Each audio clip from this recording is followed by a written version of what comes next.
ہمارے کاروبار، ہماری تجارت، ہمارے رہن سہن، کھانے پینے کو بھی عبادت بنا سکے۔ آئیے ہم اللہ سے دعا کریں، اللہ تعالیٰ ہم سب کو اپنی نیتوں کو خالص کرنے کی توفیق عطا فرمائے۔ صحیح بخاری کی پہلی حدیث پر ہم سب کو عمل کرنے کی توفیق عطا فرمائے۔ رب العالمین ہمیں عمل کے ساتھ ساتھ، اور کئی بار میں نے اپنی تقریروں میں بتایا ہے کہ اللہ تعالیٰ کے عمل قبول ہونے کے لیے دو شرط ہیں، ایک یہ کہ آپ کی نیت سچی ہو، اور دوسرا یہ کہ آپ کا عمل سنت کے مطابق ہو۔ یہ دو شرطیں جب تک پوری نہیں ہوگی آپ کا عمل اللہ تعالیٰ کے قبول نہیں ہوگا۔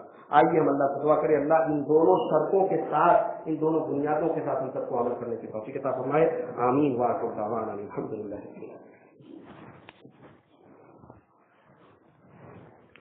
الحمد لله كفى وسلام على عباده الذين اصطفى، أما بعد، قال الله سبحانه وتعالى: أعوذ بالله من الشيطان الرجيم، بسم الله الرحمن الرحيم، إن الله وملائكته يصلون على النبي يا أيها الذين آمنوا صلوا عليه وسلموا تسليما، اللهم صل على محمد وعلى آل محمد كما صليت على إبراهيم وعلى آل إبراهيم إنك حميد مجيد، اللهم بارك على محمد وعلى آل محمد كما باركت على إبراهيم وعلى آل إبراهيم إنك حميد مجيد،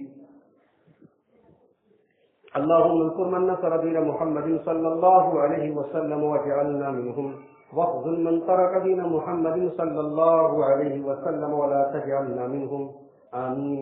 عباد الله رحمكم الله، إن الله يأمر بالعدل والإحسان وإيتاء ذي القربى وينهى عن الفحشاء والمنكر والبغي، يعظكم لعلكم تذكرون۔